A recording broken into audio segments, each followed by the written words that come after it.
Yes. Yeah. Okay. Yep. So hello and welcome back to another week of talking about anime stuff. This week we're doing cosplay specifically. Yeah. I'm Sam. This is Terry. Hello. Let's go. So we're here to talk about cosplays. Obviously, cosplay means costume play, and you can pretty much cosplay anything you want. For example, I'm known as a closet cosplayer, or basically someone who just wears anything that obsessed with the series they're into. For example, My Hero Academia. This jacket is actually based on the gym uniform that the students wear, and then everything else is just anything accustomed to it. When, on the other hand, Sam... I'm dressed as Renoa from Final Fantasy VIII. I made parts of it myself, other parts I didn't, but we'll get more into that as we dive into the video. So, as I was saying, cosplay is known as cos and playing. Generally, the term became canon around in the 1984, mostly in Japan, and then eventually drifted off into around in the 80s and 90s in North America, because anime and stuff became more popular around that time. So you can, like I said, you can pretty much be anything from not just anime, manga, and video games, but you can be anything from a cartoon character to comics, TV, originals, or you can fusion two things together. Literally if you want. anything you want. Be as creative as you want. People always love crossovers. Oh yeah, and then there's steampunks and gender bending, which is always hilarious. So you can like be Mario except you're a female, or be Princess Peach but be a male. I've seen that and that freaked me out. I thought it was Peach. Turned around, he had a full beard. I'm like, oh hello. But even with that though, don't feel like you have to do that. If the character you're dressing up as is a guy, you happen to be a girl, that's fine. You can do that. Heck, I do it quite a bit myself. Because, yeah, like, gender has absolutely no meaning in cosplay. You could be a girl and cosplaying a boy, or you could be a larger framed person and cosplay someone skinny, or vice versa. Alright, so also the thing to remember is there's no shame in asking for help, whether it be before you're making your cosplay or at the convention. If you see someone made something, it's like, oh, that's so cool, how would you make it? Usually most people are very open and they love telling people how they make certain things. The process is very amazing, but very, very long taking. You can take up to months or even a year to make a cosplay, depending on the complicity of it. Yeah, make sure you plan months in advance. Oh yeah. Like we kind of mentioned last time, just in case anything happens and you're not totally doomed, not scrambling at the end. There is people call the con crunch. And you're making your cosplay like the day before. It's like, no, you don't want to be that person. No, I have plenty of friends who have the con crunch after that, yeah. It's quite a stressful time, but it makes them work fast and strong and stuff. It's like, ugh. No, so while you're at the convention, don't feel like you have to act or roleplay as the character. You can literally just be yourself dressed as the character. That's what I do all the time, so don't feel pressured, okay? Oh if yeah, you see other meet the most people amazing people there. dressed from like the same series as you, there's a good chance they're gonna want to come say hello. So, assuming you're not shy, go up, embrace them, like hello, like love you guys, because clearly you got the same interests, so that's always fun. Oh yeah, photography is a big thing at cons. Lots of people take professional pictures to people just taking pictures on their phones or with the camera, but make sure you always ask before you take any pictures. Always say, excuse me, can I take a picture with you, or take a picture of you, or stuff, because cosplay is not consent, right, Sam? Yes. Cosplay is not consent. It means you just can't run up and grab them or touch them or something. You gotta ask. Be mindful of the season in the year, because you don't want to wear something that's like super heavy in the summer. Even if you're indoors most of the time, promise me, you will be thankful you don't wear something big and heavy. But if it's a winter convention, go ahead, wear whatever you want. But if you got something lighter like this, I mean, obviously going outside is gonna suck, but I think the worst people that have it are the furries. Now, I know you've heard bad things about the furry community, but they're actually the most wonderful people in the world. They're basically like big furry mascots, but they're being their own furry self. Suddenly feel inside that I am a wolf, so they wear a costume, but they die in those things. It's very, very hot and heavy in those things. So if you happen to be on a budget, thrift stores are a lifesaver, especially if you're just modifying an existing piece of clothing. Or you want to throw something together, like, oh, this shirt is red, I need a red shirt, there you go. Or you got some cool earrings, or you need to dye your hair. For example, this was an already existing skirt, I just put fabric and buttons on. These shorts, I just added the zipper. So those are modifications. So yeah, you don't need something professionally done like from a website or from a designer or something. You can throw stuff together, or you could just find stuff in your own closet. If you have the money, or if it's something out of your skill level, like this jacket here for another character I've cosplayed, I knew there's no way I could make that, so let's just buy one. And it looks awesome, and I knew I was gonna wear it out and about even without cosplaying, so that's why I was willing to spend more on it, so also gather reference pictures of the character, break down their outfit, you know, each little individual piece, you know, makes it so much easier to plan it and kind of budget that way. And if you have props, especially big ones, I know I mentioned it last time, but you know, be mindful, walk around the convention, try not to accidentally, you know, hit somebody in the crowd. Knock Maybe them a out. bit hard, yeah. Like you did with your Sonic. Yes, and also materials. There are guidelines that usually the convention website will have there for you. Like a lot of them don't allow like metal because you know that could be really dangerous, right? But Or anything sharp. yeah, but there are specific guidelines. So just make sure you check Yes. those before you build something amazing. And then it's like, oh no, I can't even bring it to the convention. Size of material really counts because they will like check your props and see if you're allowed to bring it There's in or always a not. weapons check right Yep. by the sign-in stuff. Yep. Where you get your tickets. If you use body paint, make sure it's sealed. Make sure it's sealed. Sealed. Sealed. Sealed. And if someone wants a hug, like someone from, I had this happen when I was dressed as Sonic. Someone wanted a hug and they had, you know, lots of body paint. They had like gray body paint all over their body. It So I'm was like, is your paint sealed? They're like, yep. And they rubbed it, showed me. I'm like, okay, good. Hug away. So there's also that. And if you don't want to wear body paint, you can also swap it out for like gloves or like a bodysuit or tights, you know, something. So you don't have to wear body paint. Yeah, cosplay has come a long way that you don't need to do just, you know, body paint, but you can also get pieces like, if you're a boy and you want to cosplay like, for say, a big busty girl, there is actual like chest slates that actually portray that. So in case you want to, you're maybe a girl or a very smaller man or something, there are chest plates for big muscular men, so you can be macho. So also, if you remember, iron your cosplays. I forgot to do that today, so that's why mine's like all wrinkly. But there's also the topic of wigs. There's a lot to go into with wigs. But actually, before I do that, you can also wear like makeup and contacts and stuff. But neither of us really do that, so I can't really explain much on those. But Yeah, there's not always big online. We live in the age of technology, so do it. Do it. If you feel if it is necessary. Don't feel like you have to though. Like I always wear glasses. Renoa doesn't wear glasses, but I do. And you know, it's just comfort over accuracy. So actually speaking of accuracy, when I say don't feel like you have to be totally accurate, like this for instance, usually it's like kind of a ribbed fabric, but you know, living in a small town, you're limited. But I always think as long as people know who you're supposed to be, you know, who really cares, right? You know? Yeah. If it's not totally accurate, that's fine. Don't stress about it. Okay, so wigs. I usually buy mine from Arta Wigs. They can be about, you know, 40 to whatever amount of dollars. They're a bit more pricey, but they are decent. And if you are brushing them, make sure you go from the bottom up, because if you do that, you know, you end up pulling stuff out, and that hair is not going to grow back, you know, as most people know. And for detangling, I don't really need it so much with this one, but this one especially. Heaven forbid if you go as Miku or Sailor Moon or just anyone with long hair. Someone with longer hair like really this. long hair. Really, really long hair. Detangler will save your life.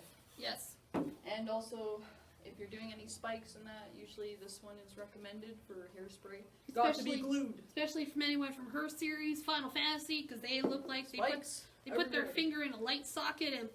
And for static, you can use a dryer sheet and just kind of brush it along. You know, get rid of all that static stuff. It's awesome.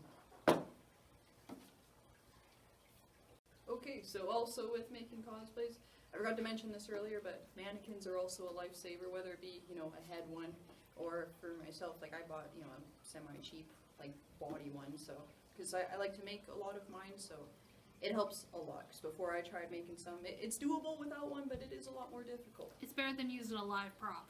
Yeah. And also with wigs, if you need to add stuff, you can get like what they call wefts of hair, and you can usually sew them in. Oh, like extensions. And I didn't realize with this one, I had brown streaks I had to add in, and some of them do have clips on them. These ones do not. But I made the mistake, oh, these have clips?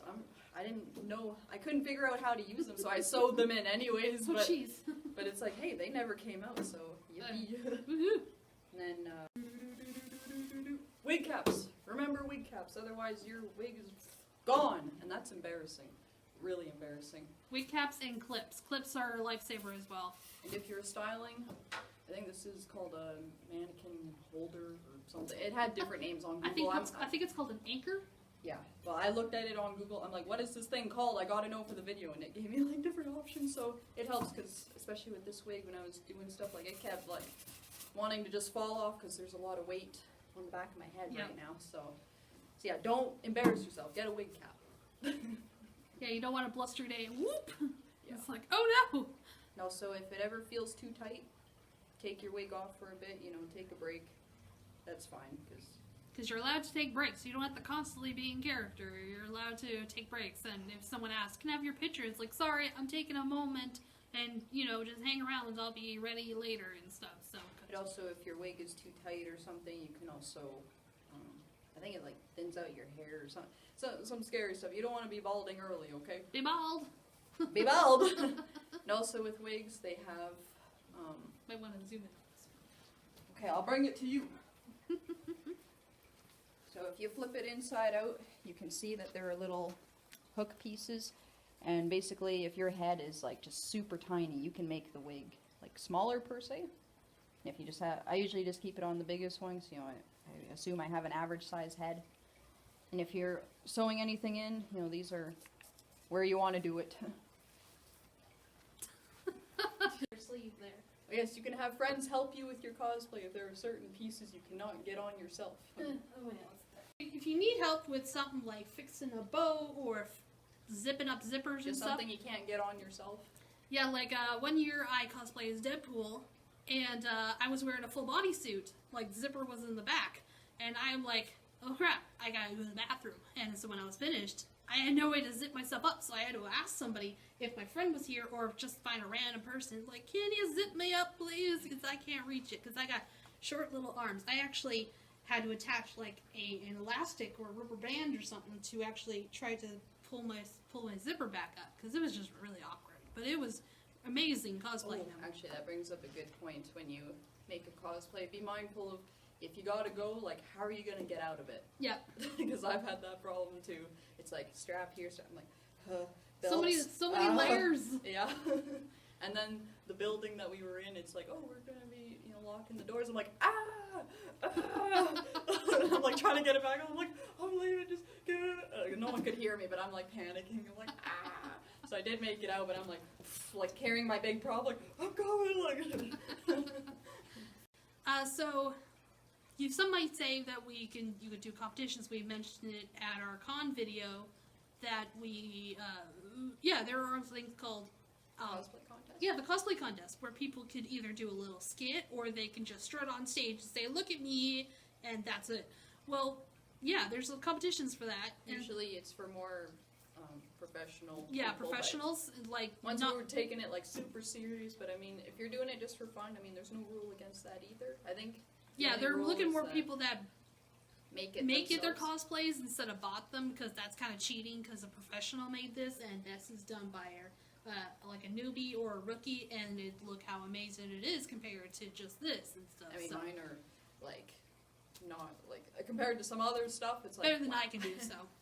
And but there are like hardcore professionals who spend all year doing these things and do like photo shoots and big things builds. like that. Big builds. And I've seen there's actually a cosplay group that comes to our con, and they did Final Fantasy. They had these huge black wings and stuff, and it was really amazing. They actually like moved and stuff. So, and Some they do a people lot of Final Fantasy. Have a lot of time and money for it, but again, don't feel pressured. If you gotta go simple, that's fine too. Yeah, if you would, or if you don't want to cosplay at all, that's fine too. If you just want to go and take pictures of all the amazing costumes, that's usually That's what one I of my do. favorite parts. Just run around the con. Ooh, this character. Let me get their bit. Ooh, can I take a picture? Usually by the end of the first day, I have like maybe over 100 pictures, even more. I think one year I had like 500 pictures by the end of the con. And I know if I ever miss seeing anybody, guaranteed, Oh, yeah. Terry's probably got a picture of them, so I don't feel too bad. That's another great thing. It's like collecting cards. It's Yeah. it's like, oh, did you see this person? Oh, no, I didn't. Like, oh, I'll send you the picture and stuff. Or you can just find them online from, like, there is actually an Anime-thon page that if you see a cosplay there, you can actually, like, post it and stuff. An Anime-thon is just the convention we usually go to, but, I mean, Sadly, there are it's several down. other conventions. Yeah, the fun part was a couple years ago when I went on the Anime-thon page, and there are people posting, it's like, this is my character. If you have a picture of me, please post it so I can collect them all. And it's just like, awesome, I have a picture of this guy, and you can post him. And it makes them very happy to see all the different people that took their picture. I know I mentioned last week, but testing out your cosplay, walk around with it on, do a little dance, make sure nothing falls off. Yep. And also you can cosplay with a friend to feel less awkward if you're a bit shy. I was just telling Terry as I was waiting outside there, I'm like, man, standing there by myself, I'm like, ooh, it's a little embarrassing. But as soon as she showed up, I'm like, okay, I'm good. Even if my friend is not dressed up as anything specific, it's like, I'm good. I just like the company, so. Yeah, usually a week before a con, we usually, if she's got a new cosplay or something, or even if I got something, we'll go out and just get all these weird, awkward stares just to get it out of our system. The and Canada stuff. Parade is our favorite to Oh, yeah. test out. It's really hot because most of us wear black anyway because we gotta be edgy and cool and stuff, and it's murder because it's bad. One time during the parade, our friend Ed, she was like wearing a fursuit thing. She stepped in like some horse. Oh yeah, that was terrible. And then I'm kind of like laughing because it was funny. And then Oh, yeah. I stepped in it. I'm like, no! And I was like, that's not my cosplay. So I had to wash that shoe. Like, Oh no! ah! It was so gross. Oh, that's I'm terrible. like, that's what I get for laughing at her. So never again. So each time we're at the parade now, I'm watching those horses. I'm like, I'm not going anywhere near you. I'm looking at the ground like, Last minute before we go is some anime recommendations. Mine is a movie that just came out recently called Promare, so Promare, and it's a really trippy movie about firefighters. And there's these other people who were able to have some crazy fire powers, and so the firefighters and the fire people are always fighting against each other. But then you find there's something deeper, that the fire people are actually their own race of people, and they got feelings and hopes and dreams, and they just want to live normally, but the fire people are just kind of, or the firefighters got this deep seed in the government who are being evil and mean and stuff, so they have to team up together to save the world. yay! Yay! And then hers. I actually, Terry's recommended it several times at My Hero Academia. I finally got around to watching it. I've only been watching it since like 2 days ago, but I'm already at like the end of season 2. Like, oops. But yeah, my favorite character, if I had to pick one right now, usually this happens a lot to me, but the main character, Deku, like, love him. Cinnamon Roll. Best character. My favorite character is... I can't even pick like a top 10 because there's just so many likable characters and it just really gets you hooked and it's like, Yeah. I gotta keep watching. Deku. My favorite character is a blonde blasty boy, Bakugo. He's very angry, but he's my cinnamon roll. It gets hard to keep up to with work and that, but I mean I had the day off, so that's why I just. Next thing I know, it's already like 10 o'clock at night. Whoops! But I was like drawing at the same time, so whatever. But. Marathons are the funnest. Okay. So I have a couple of DVDs here, as you saw during the broadcast. So I have The Silent Voice. It's an amazing film about basically an elementary school boy meets this girl who's deaf, and he kind of teases her and bullies her, and rips out her earplugs, and that's not a good thing. Never do that. It hurts them. And so years later, he meets up again, and he ends up falling in love with her, and they have a weird relationship. It's very weird, but it's very cute. Next is the Pokemon. Everyone should know the series. With the latest movie, The Power of Us. It's an amazing film. You've seen it. It's really I cried like 4 times. 4! It's Pokemon. Like, why? It is very good.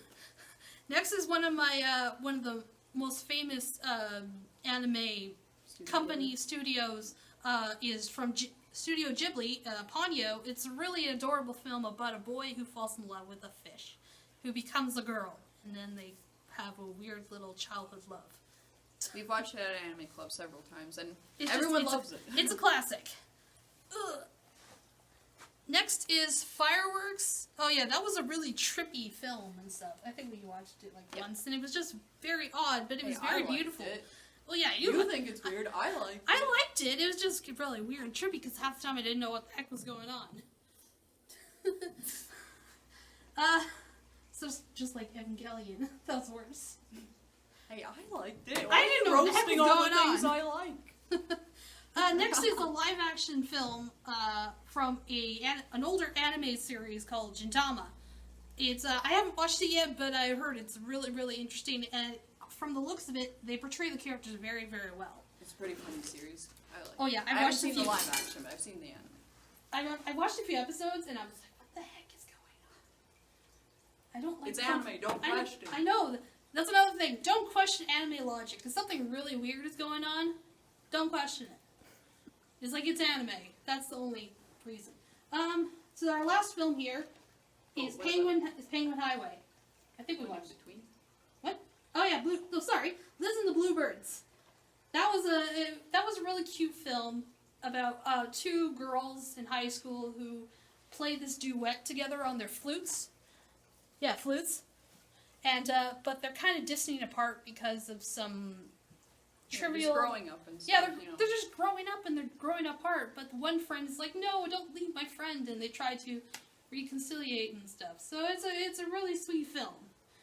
Sorry. So last one is Penguin Highway, which we have also watched at Anime Club, and it's kind of trippy because suddenly these kids are just hanging out. And suddenly these penguins are just everywhere. They're just spawning here, there. And we're just, where the heck are these penguins coming from? They have no real answer. It's really weird. I think they're aliens or something. I don't really know. You have to watch the movie. You have to watch the movie to find out. I think I won this at a con last year, actually. Yeah, it was one of the panels. Oh yeah, one of the panels was hilarious. Name that tune or something, or just a quiz show. Those were really fun. And then this was donated to me by a friend of ours from Naruto. It's an amazing mainstream series about ninjas. Oh, look at the back. Oh yeah, there's also some art in the back. I didn't even see the front, but I was just like, ooh, Naruto. No, you. Actually, I saw someone at Walmart the other day with like a Naruto sweater, and I complimented them. I felt so awkward though, because I'm like, oh, like I'm there working, so I'm like. And then I have this piece also donated by the same friend, a little statue from a series called Inuyasha. Which we have discussed in previous videos. Yeah, not Inuyasha. Inuyasha. This is the main character's older evil brother, Shishomaru. I know that's a fun word to say. Shishomaru.